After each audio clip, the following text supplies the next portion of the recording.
Kasongo ye Mombali nanga Kasongo mbona wewe Songa libala oh ye Kasongo mbona wewe Mombali nanga Décidé Martin alobaki na bino nini awa balamba balia tokosa nini tokoyate bosiko ya komo lamba komi cuisiner ya komi cuisiner siko batu baya kolia te ami lambela ami lela facha asukat na facha evo silisa muka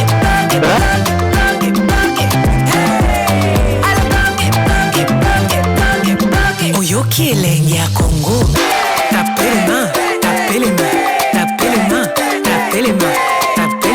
décidé Martin alobaki na bino nini awa balamba balia tokosa nini tokoyate bosiko ya komo lamba komi cuisiner ya komi cuisiner siko batu baya kolia te ami lambela ami lela facha asukat na facha evo silisa muka facha silisa maele talanga ngake ayebisi ngake ye ako discuter ako dialoguer na yete po ye aboya ko reconnaître au monde a reconnaître mbanga ça ici la manifestation to sangala autour ya fachi autour ya boye. Est-ce que vous avez cohésion nationale? Oui, mais cohésion nationale. Parce que ensemble azozo initiative té autour ya cohésion nationale, autour ya unité, autour ya situation à est et en Boka-Nabiso. Aucune initiative y ensemble. Le sujet d'actualité oblige. Et si bé moi Mboka parti à moi Mboka Martin Fayulu ba ko préconiser bon un dialogue moko franc entre Moïse Katumbi, Kabila, Tshisekedi format moko ko permettre bongo ya ko sauver nation pour na toza a besoin de cohésion nationale. Comment vous trouvez d'abord appel ou la motivation appel ou pour sauver la nation pour vous ensemble? Est-ce que c'est les ballons moko à bon pied pour sauver la nation aujourd'hui? Merci d'abord pour la Nabino. Le problème c'est que est-ce que Congo a besoin de cohésion pour sauver Congo? La réponse est oui. Dans ici tout le monde a doute, mais pour sauver Nini. Crise au toit dans Mboka na biso est-ce que Mboka est en crise? La réponse est oui, Mboka est en crise. Et oui, Mboka est en crise. Crise dans Mboka na biso outil wapi. Il faut que cause ezala mis en exergue pour résoudre le problème au toit nango pour même bakutani basololi ba osola pour to aboutir na quoi. Oh Martha zo benga bateza net israélienne. Alors que ce n'est pas ça. Cohésion toza nango crise toa nango na Mboka na biso ya libosé za crise à légitimité. Na kanisi soko uzui constitution mboka na biso ba crise nyonso tozo na mboka na biso la constitution to bien même na niveau ya préambule et ça problème à légitimité les jours oyo problème à légitimité vous allez régler na mboka na biso na kanisi ba crise nyonso tozo vivre et vous allez lisusu te jour justice vous allez vraiment justice et vous allez te jour justice sociale et vous allez parce que le lo bozo mona ya la ka kamoko boye mutezo lia bien kamoko mutezo zala bien et batumususu bazana nzala batumususu bana pasi et tant que déséquilibre on est continuer à coexister na kanisi tozala na suka na problème et au jour d'aujourd'hui je pense que congolais mokota ko boya et loko ko gozala mais et loko biso o ngana ko yo quand même population so reprocher na Martin Fayulu batu bazo ka déjà que basi ba promettre ye basali boye bon assez à sali ralliement na butu masala onka na moi vis-à-vis pambate. Le président Tshisekedi a benga alors que le pays était en danger pour tout ça la union sacrée pour nous sauver Mboka bino boyi ba pourquoi Martin Fayulu aboya ataka yango alobo union so ya mais la situation ezaki makamusu so ezaki te pona na situation est Mboka na biso la sécurité ça revient quand même mais période de campagne bolandi ba discours na union so alobaki nini Tshisekedi une guerre à l'est et une crise Tshisekedi oui mais alobaki sécuritaire mais crise ya sécuritaire tant ya zolobake Tshisekedi ba yoka ina Kagame po ba teka une partie à Mboka tout a été dit il n'est pas cohérent le problème a ezali que azana cohérence ata mukete na ba propos na ya zoloba ezali alobela ba tout vérité que ba promettre nga parce que euti wapi décision ya kubenga cohésion wana bolanda kaka que président de la République dans interview na a salaki na Bruxelles président Tshisekedi abwakeli ndobo ezali tike alobaki bien que Muzito Mukwege docteur Mukwege bango au moins baza ba opposant tant balobaki na basango batunaki balobi mais pourquoi la crise des alliés ko soana ba misusu te pour na fayu luboyoka ki président réponse à Pesaki alors ki yé atikala ko ndimba ye na te andibaka te soit ko dialoguer na ndenge nini alors fayu a saisir ba le bon azana besoin à côté na gouvernement yango a saisir la bi bon tikana ndima bon to ya to sala dialogue parce que président ki yé a dialoguer na ndenge nini qu'est-ce que yango ya dialogue on pour na sauver nation et également pour ceux qui ba congolais ceux nda kunyo so ziki ezali ko zika moto azali bisoto ba to o bazali na conscience ba koyande pour ba sauver d'abord ndako mboka na biso lobi ki ezali na problème ezali na crise yo lobi crise ya légitimité oui problème eza et le problème eza wa crise ya légitimité dialogue qui n'est pas légitime oui dialogue mutakobo ya dialogue na mboka na biso azate cohésion, tout ça, on a besoin de cohésion, mais cohésion entre nous, Congolais. Biso tout bas Congolais, tout koutana, et ça na ndegi moko ya bosolo, pour tout sur le problème, oyo toza dans on mboka na biso, oyo zozala ke manque ya cohésion zozala. Parce que tant que l'élection ba do leka ndenge zo leka, tant que et voilà machine muteboya ko siaka batu. Lelo yo pourquoi cohésion? Tant aux autres n'a crise à légitimité. Ceux qui crise les ala quitté. Pourquoi bago benga batu na cohésion to bago benga batu to ça la dialogue pour l'année. C'est parce qu'il y a une crise. Crise à me tu wapi. Les autres exemples. L'union sacrée azana plus de 99% ya ba sénateur. Azana plus de ceux qui combien de pourcentage na parlement. 90% ya majorité na parlement. Mais à gérer mbokat. Ce qui est légitime, pose tout dans la crise à légitimité. Ce qui est légitime, baza la majorité, baza la nuance, peuple a lingi bango, va voter président, sur combien de pourcentage, va pesi bango majorité, va pesi bango nuance. Si vous sur le terrain, faut tout sentir, pour ça que cohésion est ali, bango ba la bodinga population. Alors, pourquoi ils ont simbaté? Pourquoi nous allons continuer? Pourquoi bilo bango bazo sala tout ils ont simbaté? Parce que ça bilo bango ya compromission.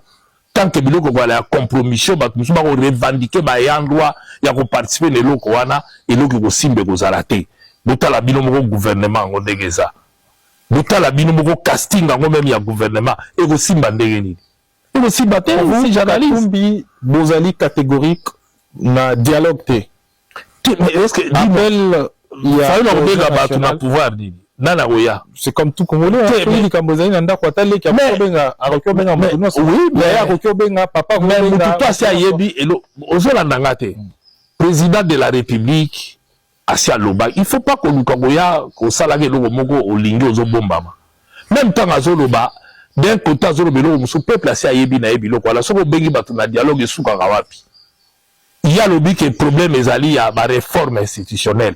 Si vous y a un député Mogote, assez contredisant kaka, azana député Mogote, le Mogote, réforme au salango, ndegeni. Si vous salango na union sacrée, mais aïe bisa bango ba salanga site, pour ba na majorité. Vous avez la tête à l'indazo babat. Ou on a un discours à zoro batango ko barbi ah ngala senga kite ba pesinga kaka. Congolais sia yebi ba jewana tout et le kanangote. Mais la politique yo moko lobi na moko ya na ba ouvrage na yo o komaki la science politique lobi ko partager pouvoir ezali les sous-mutés to ezali unité gestion ya mboka ezala la répartition quand ya repartager ba pouvoir na ba répartition ba attribution là oui mais ozolo ba expert ozolo ba expert na docteur na expert donc no la que ba reconnaître ngai que na expertise na domaine wana yango na uti ko yebiso ke bayi politique so ba kutani bayi politique so na benga mais yenda zo ngazo babatu pourquoi ne pas dire aux gens la vérité parce que l'équipe na lina kota na pouvoir akende ko se rallier c'est tout à kota union sacrée ba pese mo eloko ba koti ba pesi bango yepa kende ba pesa et no zo ba congolais tant zo babatu yango zo simba te zo ba toke pour la partage te mais ozo senga ba réforme ozo senga lutte contre la corruption mais yango union sacrée zo salade azo lutter contre la corruption azo lutter contre l'insécurité azo lutter contre aza la majorité na absolue ce que za po yi akota te aya ko salate mais atika bango ba sala ozo mateka la carte contradiction olingi ba réformer bango ba la majorité plus de 80% baza nango siko bazo ko réformer te yo mto ala ma idée siko binga la kokota na ngate na yeka rapoto solo la le bango basala ozozo bana proposant des idées à l'interne en interne non alinga kota mais ngala les sumu ezate ba lo bele si ba lo bela biso vérité que Toyoki Mbele ya président de la République, tu reconnais que Yende Moutou a gagné qui Yende Boye a appelé sa mission moins loco. Alors pour la simple fait ya Koloba on a repéré les sous-moutés. Et ça normal ba kota ki basala gini ba koti. Binomo bozaki pe na kati déjà. Parce que crise autres nango lelo oyo. Toza na batu na kati sortie pour la crise na toza nango yo reconnaître crise ezali. Ngai na lobby bien. La seule voie de sortie ezali dialogue ezali batuba kutana ba solo la mais batu nyonso ba congolais nyonso toute tendance confondue ne pas exclure tel ou tel autre parce qu'on dialogue qu'avec son ennemi on ne peut discuter qu'avec son adversaire lelo atabo bani ko pona oh Joseph Kabila toboye azana M23 oh toboye siko banani ba créer parce que ah ouais il faut reconnaître deux choses tous en opposition. Et lobby que avec Moïse Katumbi biso de côté la aussi mamando quitté tous s'opposer tous en akati ya institution mais ton dimi tous en biso ba opposant tous proposer le biso pombo que changer bozala ba misusu ba boy ko reconnaître au côté de la institution ba boy ko reconnaître biloko wana nyonso bazali c'est le cas ya FCC bozala ba misusu pe baza na opposition ba lobby que bango bakoki osiko bazoyo kana boité bazui minduki bazali ka ba congolais bozape lisusu na ba misusu oyo baza tantôt na allégeance na pouvoir tantôt boye bazape kaka wana pambate bino moko bo assista ki Martha lobaki awa nini ayebisi batu na yeba kende te il est dans la contradiction ba boyi l'élection ba kende na élection te kaka ye moko wana na suka nango qu'est-ce qui l'a motivé au tozo ka batu pe ba oloba kongona za suzo bata yebi o motivé ki a rocha candidature na ye moko ayebi Congolais passé à Yebi à Lobakango. Ache. La même chose sikoyo. Mikole ucho lekawa. Ndeko Raphaël. Oyoga kita lobaki, kaka bango. Décidé. Martin lobaki la bino ninyawa. Par la bouche à secrétaire général professeur Kitoko que je salue en passant. Mon professeur a loba la bino ninyawa. Balamba. Balia. Toko sala nini. C'est sa phrase nae. Alobaki awa bolandia o. La top konga lobi. Balamba. Bali ya tosa nini toyate bosiko ya komo lamba kobi cuisiner ya kobi cuisiner ce que batu baya rolia ami lambe la milela il y a même pas longtemps et loko nini ezuye pour le ra ko bakenga la kobi cuisiner na zo lambe la bino boya rolia et loko nini simplement parce que ba tout tient nzoto na nzoto fachi coup de chapeau facha asukat na facha evo sili sabuta Facha silisi maele talaka ngake ayebisika ngake ye ako discuter ako dialoguer na yete po ye aboya ko reconnaître o mona reconnaître mbangu mbanga ça ici la manifestation to sangala autour ya Fachi autour ya boye. La question c'est cohésion nationale. Oui, mais cohésion nationale ensemble azozwa initiative té autour ya cohésion nationale, autour ya unité, autour ya situation à est ya mboka na biso. Aucune initiative y ensemble. Mais na est tango ensemble tango ensemble a condamné Rwanda na Uganda biso to lubi boye. Il faut to dialoguer biso ba congolais. Tolobi bien que armée mon côté pays mon côté koya na kati mboka na biso e occupé Rwanda Uganda faut ba bima na mboka na biso batika mboka na biso nie biso na biso ba congolais to kutana to solo la biso na biso to trouver solution mingi bazali lelo na pouvoir bazwaka minduki batira bampambute batira banzetete batira batu bakufa to uti ko induko sa likamba kisangani awa bomoni bato batikala basekeli na kisangani mingi baza na pouvoir awa lelo baza parmi bato pe bazalaka kuna mais tangu baswaka minduki ba justifier yango par absence ya légitimité na démocratie na mboka est-ce que lelo babongisi lelo babongisi yango surtout moni que cohésion ezate effectivement ndenge Martin Zoloba bango moko ba cohésion ezate faut bato kutana to solo biso to boite mais il faut bato nyonso bakutana to kutana na Sun City batalaka te ke oyo boye to sololi société civile pas ali tango Martin Zotanga kaka ba politicien non et ça problème il y a société civile pas na kati ba composition ezali ba groupe nyonso ezali il faut nyonso. Selon vous faites allusion Alliance Fleuve Congo. Nalobi, oyo nyonso atangami aza congolais. Oyo nyonso atangami aza na mwa parcelle ya pouvoir. Ana mwa parcelle ya kosolola. Tant que tofandi tosololi biso nyonso te po ba kimie kota na mboka. Et ça la difficile. Mais ou alors nalobi, ou alors moi minduki kasi bo bengana bango. Bonjour minduki bo bengani bango, mutu to ana besoin mboka ala na kimia, to ana besoin armée na biso za la makasi ba pesa armée ba moyen, ba doter biso biloko nyonso plutôt bengana bato. Mutu to azu minduki ba bengana. Selon vous, ba préalable ko za nini pour na dialogue. So ko za mi balé so misato. Pour na dialogue.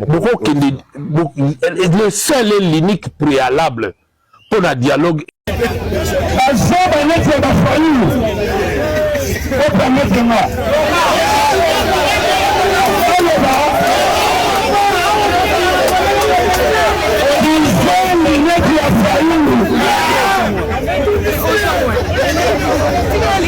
loi au Congo va voter dans le Parlement au Congo.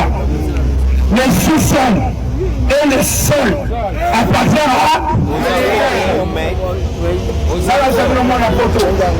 Vous savez, nous, on a prouvé jamais, c'est pour les Belges.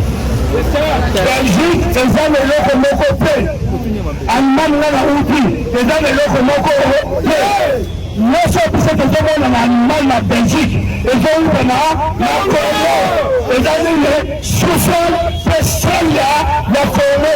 Nous avons quand même la changer la constitution.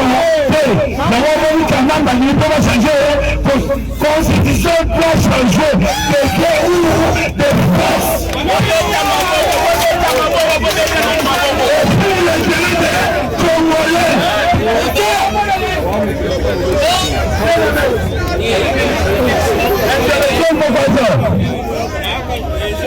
Intellectuel de Gaza, non pas la 15 minutes.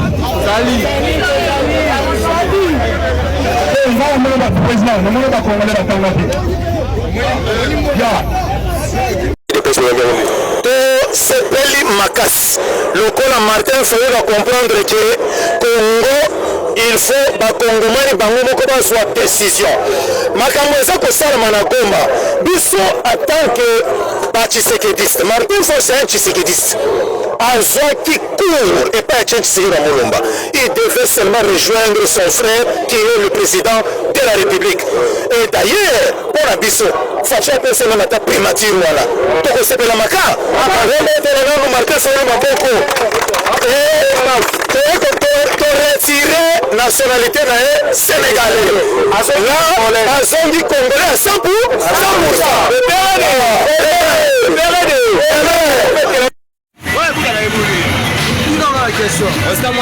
Bonsoir. Comment il dit c'est que il a mis ses familles pour faire une colère lelo. Mais c'est pas pour faire bango, c'est pas Moïse, n'a pas Kabila même. Mais il fallait pour faire na yemoko.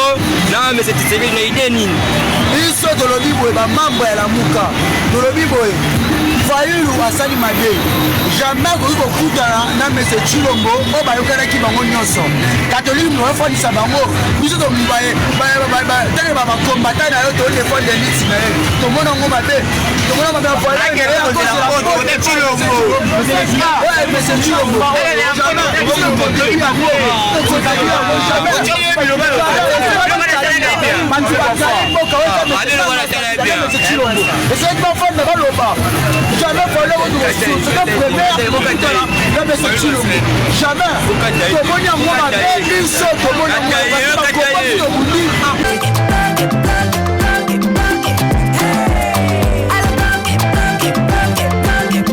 Oyoki Eleng.